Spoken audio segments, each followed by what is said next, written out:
Amazon is preparing to lay off up to 10,000 workers. Meta is cutting 11,000. Netflix has made big cuts, so has Shopify, Snap, Twitter. Facebook's parent company Meta is laying off 13% of its staff. From Meta to Amazon, big tech companies are announcing brutal job cuts. Nearly 130,000 people have been sacked this year worldwide.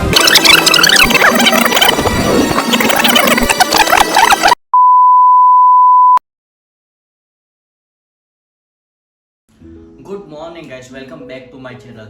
आज हम बात करने वाले हैं lay off के बारे में कि आखिर इतनी बड़ी टेक जायंट कंपनी पूरे दुनिया की वो अपने एम्प्लॉयज को निकाल क्यों रही है। लेकिन उससे पहले हमें ये समझना जरूरी है कि आखिर ले ऑफ है क्या।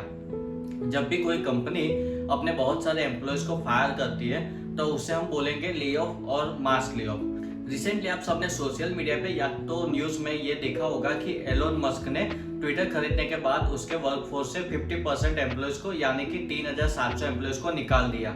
इसी ट्रेंड को फॉलो करते हुए मेटा ने भी 13% यानी कि 11,000 लोगों को काम से निकाल दिया। और ये सिलसिला यहीं पर नहीं रुका। स्नैपचैट ने 1,300, नेटफ्लिक्स ने 150 लोगों को उनके काम से निकाल दिया, जॉब से निकाल दिया। अब यही ट्रेंड धीरे धीरे इंडिया में भी आने लगा। इंडियन स्टार्टअप कंपनीज जैसे कि हो गई जोमेटो, स्विगी, ब्लिंकिट, मीशो, इन सभी ने भी कॉस्ट कटिंग के नाम पर अपने एम्प्लॉयज को निकालना शुरू कर दिया। लेकिन आखिर ये ले ऑफ का सिलसिला स्टार्ट क्यों हुआ, उसके पीछे रीजंस क्या है? इसके पीछे बहुत सारे रीजंस हो सकते हैं, लेकिन उसमें से हम कुछ रीजंस पर, कुछ कारण पर आज हम डिस्कस करेंगे। तो मेरे हिसाब से सबसे पहला कारण ये हो सकता है कि जब प्री कोविड का टाइम था, उसके बाद जब लॉकडाउन लगा तो पूरी दुनिया ऑनलाइन शिफ्ट हो गई। ऑनलाइन शिफ्ट होने के बाद उन्होंने काम भी घर से शुरू कर दिया। शॉपिंग ऑनलाइन कर रहे थे, ग्रोसरीज ऑनलाइन खरीद रहे थे, वो सब कुछ ऑनलाइन ही चल रहा था। OTT पे मूवीज ऑनलाइन वगैरह सब कुछ ऑनलाइन ही चल रहा था।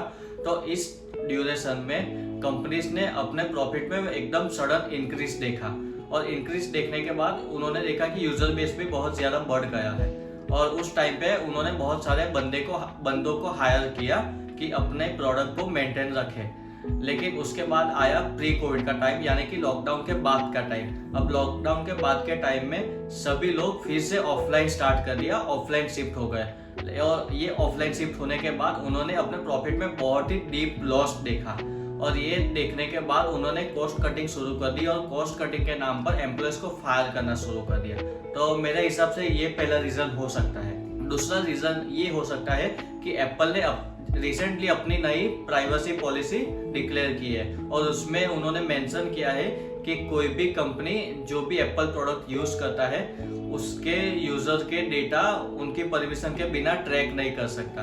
अब हमारे आसपास बहुत सारी एड ड्रिवन कंपनी है, जैसे कि हो गई गूगल, हो गया मेटा, हो गया, कि वो यूजर्स के डेटा पे एड्स चलाती है और पैसे कमाती है। अब इस पॉलिसी के बाद उन्होंने एड रेवेन्यू में एक डीप लॉस देखा, और ये लॉस देखने के बाद उन्होंने फिर से कॉस्ट कटिंग के नाम पर एम्प्लॉयज को फायर करना यानी कि ले ऑफ करना शुरू कर दिया। तीसरा रीजन ये हो सकता है कि रशिया और यूक्रेन का वॉर, इस वॉर के बाद पूरी दुनिया इकोनॉमिक क्राइसिस से गुजर रही है, रिसेशन से गुजर रही है। तो ये रीजन तीसरा हो सकता है कि ले ऑफ का जो रेशियो है वो इतना सारा बढ़ गया। अब इस सब के बाद रिसेंटली ये सुनने में आया है कि अमेज़न ने अपने इंडियन एम्प्लॉयज को वॉलंटियरली रिजाइन करना बोल दिया है। और उसके फाउंडर, अमेज़न के फाउंडर जेफ बेजोस, उन्होंने ये भी बोला है कि आपके पास जितना भी कैश हो वो संभाल के रखो, बड़े ट्रांजेक्शन अवॉइड करो, बड़े परचेसेस यानी कि car, TV, fridge, washing machine वो खरीदना अवॉइड करो, क्योंकि बड़ा रिसेशन आपके डोर स्टेप पे ही है, वो जल्द ही आने वाला है। तो मेन सवाल ये है कि क्या इंडिया में भी रिसेशन आएगा, और क्या स्टूडेंट्स जो है IT फील्ड के उन्हें अपनी फील्ड चेंज करनी चाहिए या नहीं। तो मैं इस पर अपना ओपिनियन दूं तो डेफिनेटली इंडिया में भी रिसेशन आने वाला है। ऐसा नहीं कि इंडिया बच जाएगा, इंडिया में रिसेशन आएगा, लेकिन ये रिसेशन बहुत ही कम होगा, स्लो होगा।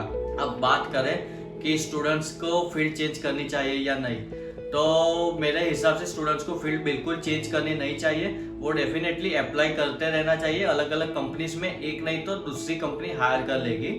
डेफिनेटली हायरिंग प्रोसेस बहुत स्लो हो जाएगी और शायद थोड़े टाइम के लिए बंद भी हो जाए, लेकिन ग्रोथ रुकेगी नहीं, वो हायर तो धीरे धीरे करके करते ही रहेंगे। तो आपको अप्लाई करना है और वेट करना है, टाइम लगेगा लेकिन जॉब डेफिनेटली मिलेगी। अब रिसेंटली सोशल मीडिया पे बहुत सारी नेगेटिविटी ऑलरेडी फैली हुई है इस रिसेशन और ले ऑफ के बारे में। तो इन सब से दूर रहना है, अवॉइड करना है और आपको अप्लाई करते रहना है। डेफिनेटली आपको जॉब मिल जाएगी। अब यही था इस वीडियो में। अगर ये वीडियो इन्फॉर्मेटिव लगा हो तो डेफिनेटली आप लाइक, शेयर एंड सब्सक्राइब कर सकते हैं। फ्री है सब कुछ, तो कर दो सब्सक्राइब। आपको भी कुछ नॉलेजेबल वीडियो मिल जाएगी, मुझे भी अच्छा लगेगा। तो जल्द ही मिलेंगे अपन नेक्स्ट वीडियो में। तब तक के लिए गुड बाय।